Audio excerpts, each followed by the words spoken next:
The command center had gone quiet by 0437. What started as a high-confidence hostage extraction in Alaska's northern interior had turned into radio silence. Drone feeds dropped out one by one, each screen freezing over with static before going black. The weather had closed in faster than forecast. Wind chill dipped below -40 and radar was useless with the ice fog. No comms, no updates, no telemetry. The last confirmed signal from Echo Team came nearly 2 hours earlier, reporting they were breaching the perimeter of a suspected cave complex.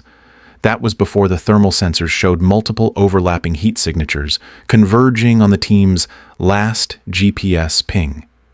The analysts marked it as a high-probability ambush. No one wanted to say it, but the data didn't lie. At 0451, Major Kellen stood behind the console, arms folded. He didn't speak, didn't move. Around him, tech officers recalibrated dish arrays and tried to ping shortwave relays, looking for any bounce back. Nothing came through, not even a distress code. It felt like a ghost town in a control room built for crisis. Then it happened. 0503, a flicker on backup frequency 14C. Static crackled for a few seconds. Then a voice, distorted but firm, cut through. One target left. Then silence. Heads turned. A junior comms tech raised his eyes slowly and turned up the volume. They replayed it again. Same phrase, same exact cadence. One target left. It repeated every 7 minutes. Low-frequency burst, compressed and encrypted using a legacy call format, something that hadn't been used in nearly 5 years. By 0511, a signals intelligence officer isolated the call sign metadata. The transmission came from a portable field unit, unregistered on the current manifest, but the serial matched a device logged under an old recon ID, D21. Temporary access code issued to a sergeant embedded as logistics support. She hadn't even been on the team roster for combat deployment. She was assigned to comms truck duty. Major Kellen stared at the waveform on the screen. The text played it again, volume low. One target left. The words were steady, deliberate, almost rehearsed. There was no panic in the voice, no static of a firefight behind it, just precision. Satellite thermal showed nothing near the cave system, but a wide sweep overlay revealed one anomaly, a narrow human-sized heat signature moving along a frozen ridge 2 kilometers east of the blast site. The path cut perpendicular to known wind direction, meaning it was resisting current instead of flowing with it. Whoever it was knew how to move without being seen. Kellen ordered full thermal magnification. The image was faint, but clear enough to make out a long rifle slung across one shoulder. The gait was uneven, deliberate, no stumbling, no signs of hypothermia or erratic motion. Whoever it was, they were still in control. The timestamp read 0522. No other friendly signatures were active in that sector. The team's known biometrics had flatlined hours earlier. This one, though, kept moving. A senior analyst whispered from across the room, "That's not just a survivor. That's someone hunting." The room held its breath. One target left. The phrase played again at 0531 unbroken. The tone unchanged. Kellen stepped back from the console, his voice low, clipped. "Get me her file. All of it." Outside, the snow kept falling. In the data center, no one moved. The last signal from the ice wasn't a distress call. It was a statement, a promise wrapped in frost and silence. They used to call her Quiet Glass. Not because she shattered, because she never let anything crack through. Sergeant Harper Quinn had been a name passed around with a nod of respect in sniper school. Wind reading, movement discipline, and a stillness under pressure that instructors stopped pointing out after week 3. She just blended in, always present, never loud. At 26, she'd already done 2 deployments, both in mountain terrain, steep gradients, thin air, and long optics. She preferred working the higher slope angles most others avoided. Her old partner used to say she didn't breathe. She just adjusted elevation. Then came the Kandahar op. Midwinter. Intel came through late. Suspected HVT in a convoy approaching a school perimeter. Air cover was tight. Command passed the clearance to engage to her fire team. Target was wearing confirmed markings. The call came fast. Not much chatter. No double confirmation. She took the shot. Clean. One round from the M2010 just as she'd trained, but 20 seconds later, everything unraveled. It wasn't the target. It was a decoy. The convoy had looped civilians into the mix. A child was hit by shrapnel. 2 friendlies from the advance team were caught in the chaos. One of them was her spotter. In the after-action review, the order log showed the go-ahead from command, but the review also noted Quinn's sight call. She'd made the adjustment. She'd pulled the trigger. And she never fought the report. She stayed through the inquiry without protest. No anger, no appeal, just quiet acknowledgement. The CO asked her once, in private, if she wanted to submit a written challenge. She declined. When her transfer came in, to Fort Carson Logistics Operations, non-combat billet, she packed in 2 hours. No speech, no resistance. They didn't take her weapon. She turned it in herself. M2010 serial confirmed, bolt locked back, optic uncoupled, cleaned and stored. In logistics, she didn't complain. She showed up early, worked the routing tables, made sure winter gear shipments hit the right motor pools. She read terrain manifests like they were sniper scopes, quiet precision, repurposed. She stayed out of sight, let the new teams build their rotations. They whispered about her sometimes. One called her ghost glass, another called her dead-eye desk. Once, during a base-wide drill, a junior lieutenant saw her running evac routes through a frozen ridge trail on the outskirts of the training ground. She'd charted wind direction and terrain shadows just to test thermal dispersion patterns for supply drops. No one had asked her to. She just did it. He asked why she still kept her field boots worn in. Her answer was simple, in case I'm sent. Most soldiers held on to something. A patch. A watch.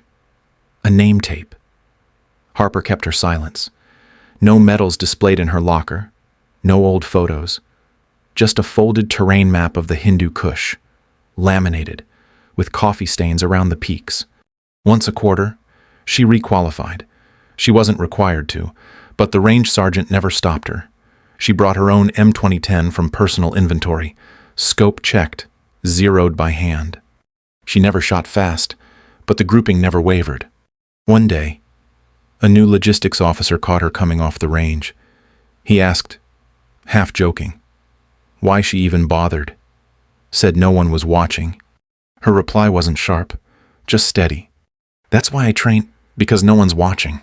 Rumors changed over time. Some said she froze up. Others said she shot the wrong person. But none of it ever came from her. To this day, she's the only one from that mission who never explained what happened.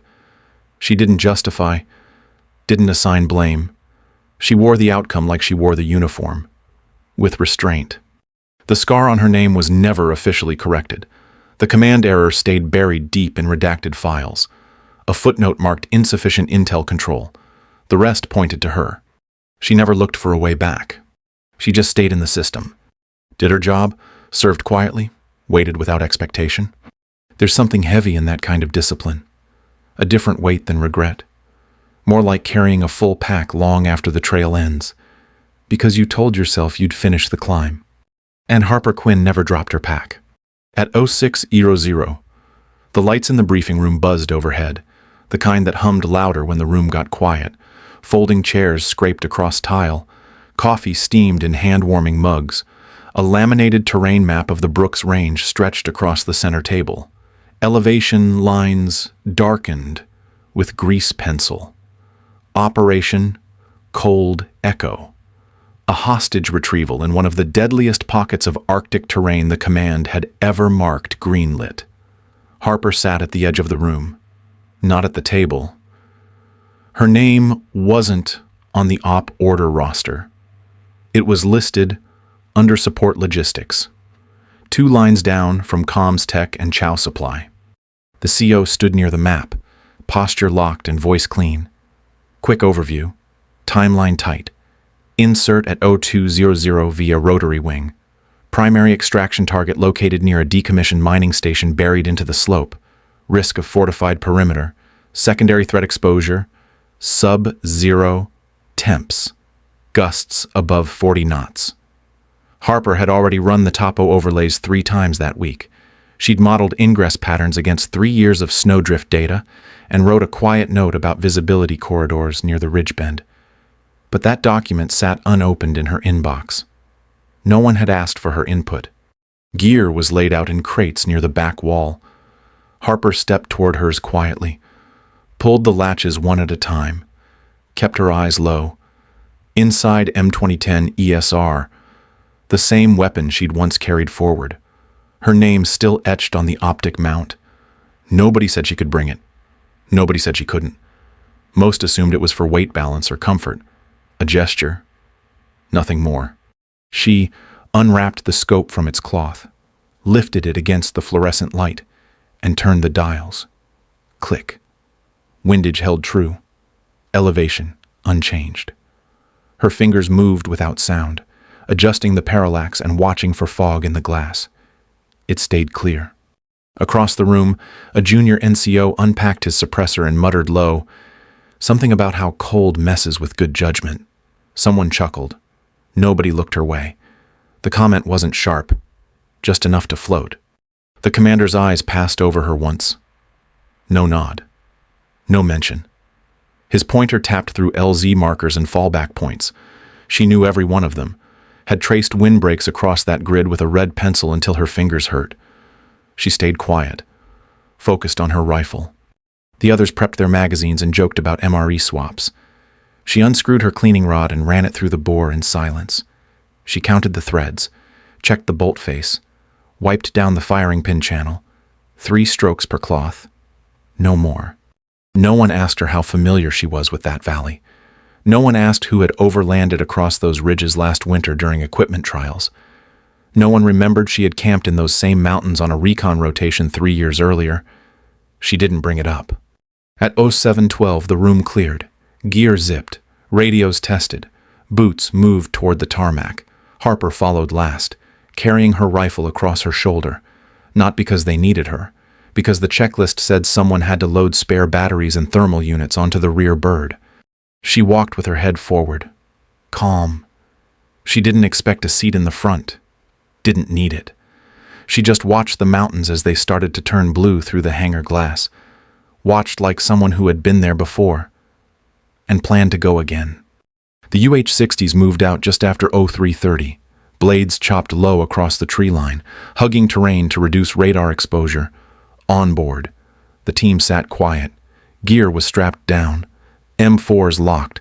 Each soldier carried frost-rated packs, snow camo overwhites, and extra mags sealed in thermal wrap. Harper sat near the back of Bird 3, buckled in beside a cargo crate of encrypted comms equipment. No one spoke to her. No one needed to. They touched down at 0405. Landing Zone Charlie was a flat, wind-scoured shelf 200 meters below the main ridge. Visibility was at 40%. Wind at 28 knots. Temperature hovered at minus 31 degrees Fahrenheit. Squad leaders called the formation forward. Overwatch drones launched from the shoulder packs. Within 5 minutes, the team broke into 4 units, each sweeping a different approach path to the ice cave network. At 0419, everything collapsed. The ambush was coordinated. 3 sniper nests opened fire from elevation, first from the east ridge, then 2 more from concealed rock pockets above the entry corridor. Rounds were precise, suppressed. They used .338 Lapua, high velocity, deep punch. 2 team members dropped immediately. A 4th went down trying to drag them behind cover. The rest scrambled, returning fire into nothing. Drone feeds started dropping at 0422. 1 lost signal. Another spun wildly before freezing on white static. At 0425, the last visual feed cut out entirely. Satellite thermal lost detail in the storm swell. Only jagged heat bursts flickered across the ice. By 0430, comms were dead. Primary, secondary, and backup frequencies all failed to transmit. Snow intensified. Static overwhelmed VHF. No return pings from squad beacons. It was as if the entire force had vanished. At 0501, Command declared radio blackout protocol. The storm cell was stronger than forecast. No air support would be viable for hours. Temperatures at altitude dropped below survivable exposure range. Any soldier caught without shelter would be hypothermic in under 15 minutes. They initiated a recovery plan. Not a rescue. Recovery.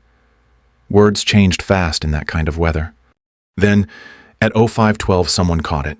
A faint movement signal from the auxiliary uplink near Point Echo 2. It wasn't part of the main squad telemetry. The ID showed as D21, a temp authorization code assigned 2 days earlier to a support NCO, Harper Quinn. Initial assumption was sensor malfunction, but the signal held steady. It was low. One body, no pattern match to other team members. Moving at incline, northeast. Not with the wind, against it. Satellite thermal confirmed. A faint heat trail, small frame, minimal gear signature, and one weapon profile slung long across the back. Not sprinting, not erratic, moving with purpose. At 0519, a narrowband pulse came across the emergency channel. 5 seconds of silence, then 3 words. One target left. Not panicked, not weak, just calm, like someone reading coordinates aloud. Analysts froze the waveform, ran comparison, matched cadence. The voice was hers. Command went still. The ops director turned to the major and asked what she was doing out there. The answer came fast. She wasn't supposed to be anywhere near the front. By 0533, a decision was made to reopen her personnel file. At 0537, the signal repeated. One target left. The data officer glanced at the map. Eyes narrow. The path she was on bypassed the original ingress. It flanked high, too steep for team movement, but she was doing it solo. It didn't make sense. Everyone else was accounted for or presumed down, but Harper was still moving, still alive, still transmitting, and she wasn't running. She was hunting. Harper moved with measured intent, each step placed along wind-scoured stone where snow had been stripped bare. She avoided open powder fields and low brush where footfalls would linger. When she crossed crusted snow, she dragged the outside edge of her boot just enough to mimic ice shearing from wind. Not a person passing through. Her breathing stayed steady, shallow. She moved like she'd trained, like she'd never stopped. The cold pressed in at -36. She didn't speak, didn't hum, didn't break rhythm. Inside her parka, she wore 2 thin base layers and a plate carrier, rigged light. She had cut the pack weight in half before moving out. Just her M2010 ESR, a small trauma pouch, a folded tarp, and 1 thermos of warm fluid she hadn't touched yet. She'd need that later. Not now. By 0622, she reached a crag south of the cave site. The approach was steep, angled against drifting snow. She crawled the final 15 yards on hands and knees, keeping low under a windbreak formed by a collapsed slab of glacial rock. Her goggles were fogged, so what? She lifted them just enough to clear the lens. Inside the broken cavern below, shapes moved. She spotted one body upright but leaning, not moving. 2 more on the floor, one twitching, the other flat. The entrance had caved partially inward, snow pinning gear and obscuring the rear exit. Harper scanned the perimeter again, then moved. She slid down the ridge on her side, rifle strapped tight against her back. No sound but her own movement. At the edge of the collapse, she cut through the ice sheet with her boot knife and pushed her way in. The first soldier she reached was Corporal Hicks. Pulse was weak, respiration shallow, frostbite on the fingers. She stripped her gloves and used quick-clot gauze on the leg wound, cinched with a pressure wrap, and covered him in a thermal blanket pulled from her side pouch. She didn't speak, just worked. Fast and clean. Private Donner had taken shrapnel to the side. Harper checked for lung penetration, confirmed a sucking chest wound. She applied a high-fin chest seal, double-sided, then adjusted his head position to maintain airway flow. He winced, but stayed silent. The third soldier, Lieutenant Mark Ty, had been pinned under a collapsed comms crate. His femur was likely broken. She stabilized it with an improvised splint made from a snapped barrel cleaning rod and 2 fabric tourniquets. She placed her thermos under his armpit, wrapped it in a towel, and sealed him in a space blanket. Then she paused. She heard it. Movement above the ridgeline. Slow, cautious. A repositioning sniper, not an advancing enemy. The sound of snow shifting with deliberation, not weight. She pressed her body flat and crawled to the edge. No visual yet. She raised the rifle, flipped the scope cap, and dialed wind correction based on the snowdrift around her. The ridge to the east sat 270 yards out. Not a long shot, but visibility was tight. She adjusted the elevation turret by 1 full click, leaned in, and slowed her breathing. A glint of metal, muzzle brake on a suppressed rifle, angled just enough for her to see the shimmer. She didn't count down. She didn't hold her breath. She exhaled, squeezed once, and felt the recoil absorb into the ground. No echo, no return fire, just stillness. She held the sight for 3 more seconds, no second target. Then she slid back behind cover, checked her rifle's bolt, and returned to the cave. She didn't celebrate, didn't radio. She went back to stabilizing the 3rd soldier's vitals. There was more to do. And still 1 target left. At 0239, the comms room caught a fragment through static. A voice, low and clipped, pushed through the blizzard on backup frequency Delta 9. Not routed through SATCOM. No encryption shift. Just raw radio signal. Ghost 11 reporting hostiles neutralized. Friendly secured. The room didn't react at first. It was the call sign that froze them. Not used since the Kandahar rotation. Reassigned, retired, written off. 1 junior officer glanced at the roster, eyes moving line by line. No Ghost 11, just a support tag under Quinn. H, logistics. Status non-combat. No one said a word. The colonel leaned forward without speaking. He nodded once at the tech to replay it. Same voice. Same clarity. No stress in her tone. No request for backup or extraction. Just confirmation. A different voice in the room asked for her file. This time it wasn't dismissed. The screen pulled up records, redacted mission reports, and her sniper evaluation scores. Clean. Flawless. The entry from 3 years ago sat near the bottom. Incident KAS breach. Status closed. Recommendation transfer. Someone asked who had issued that transfer. No one answered. At 0243, another signal came in. Same tone. Weather update. Wind vectors and thermal drop warning. She was calculating exposure rates for the medics. Still no request for extraction. Just information. Steady. Professional. Cold like the mountains around her. 1 captain stepped back from the map board. He looked at the route Harper must have taken. A route no one else would have chosen. Too thin. Too exposed. Too long. But she had made it. On foot. Alone. Across the comms desk, the rescue lead team called in. Still 20 minutes out. Snow-cutting rotor efficiency. Visual zeroed. GPS drift pushing 5 meters. The team on the ground was stable, but barely.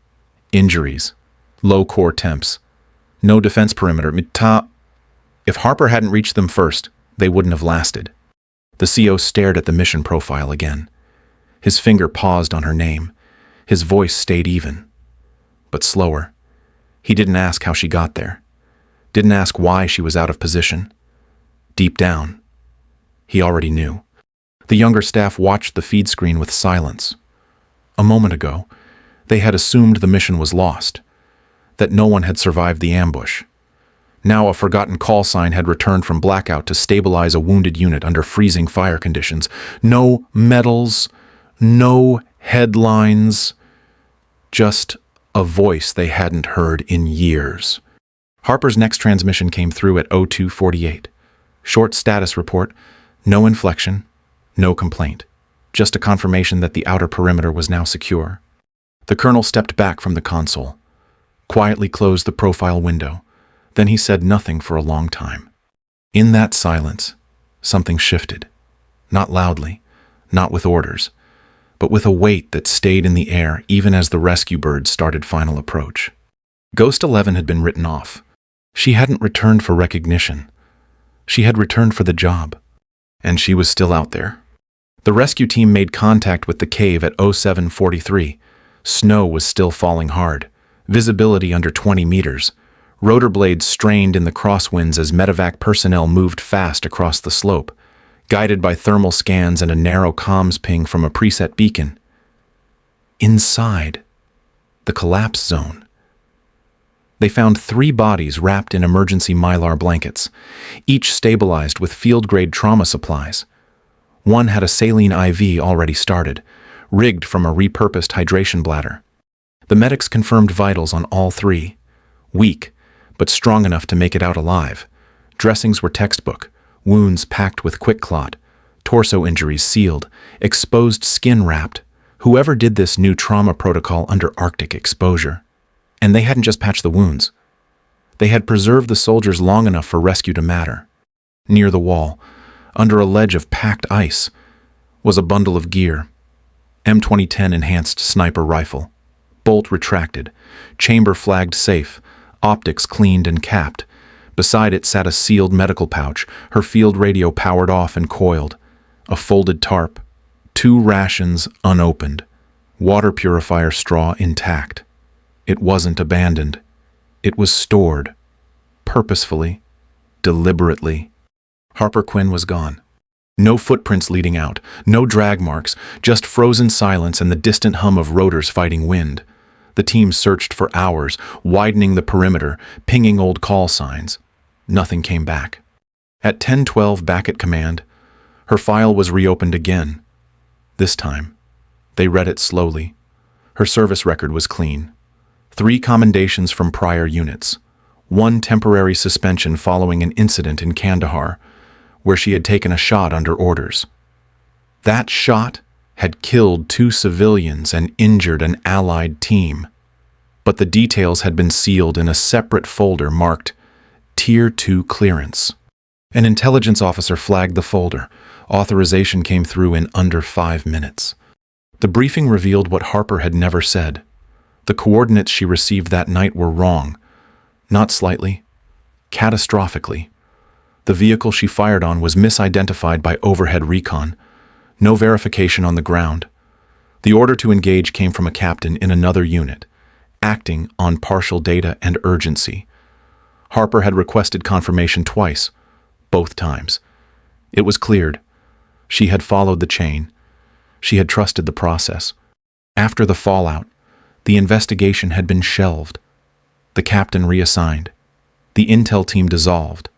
But the shot had a name attached, and it was hers. When the official reprimand didn't come, she didn't protest. She signed the transfer forms, packed her kit, and reported to logistics the following week. No letter, no appeal, no demand to correct the record. She just kept working. The officer reading the report didn't speak for a long time. Around him, the room had gone quiet again. One of the analysts, young, just out of ROTC, asked why she didn't say anything, why she never tried to clear her name. The major answered without looking up, because some soldiers don't serve for recognition. Back at the cave, the 3 wounded men were lifted out under blackout canopies. One regained consciousness mid-flight and asked if Harper had made it aboard. No one had the answer. The second survivor spoke just once before sedation kicked in. Said she came out of the storm like she'd never left it. Didn't speak. Just worked. She had dragged each of them in from the open, one by one, under fire, in that cold.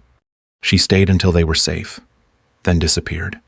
By 13:35, all search efforts were suspended due to weather, but the gear remained, exactly where she had left it. Cleaned, ready, just like she always was. The letter arrived at 08:12 on a Tuesday, folded into a plain envelope with no return address. The handwriting was clean, deliberate, shaped by someone used to forms and precision. It wasn't addressed to any person, just to comm station echo. Inside were 9 words. Confirm. Survivors from Cold Echo. No need for recognition. Signed at the bottom in small block letters. Ghost 11. No one made an announcement. The message was logged, photocopied, then quietly passed between desks. The original stayed pinned to a corkboard behind the signal operator's chair.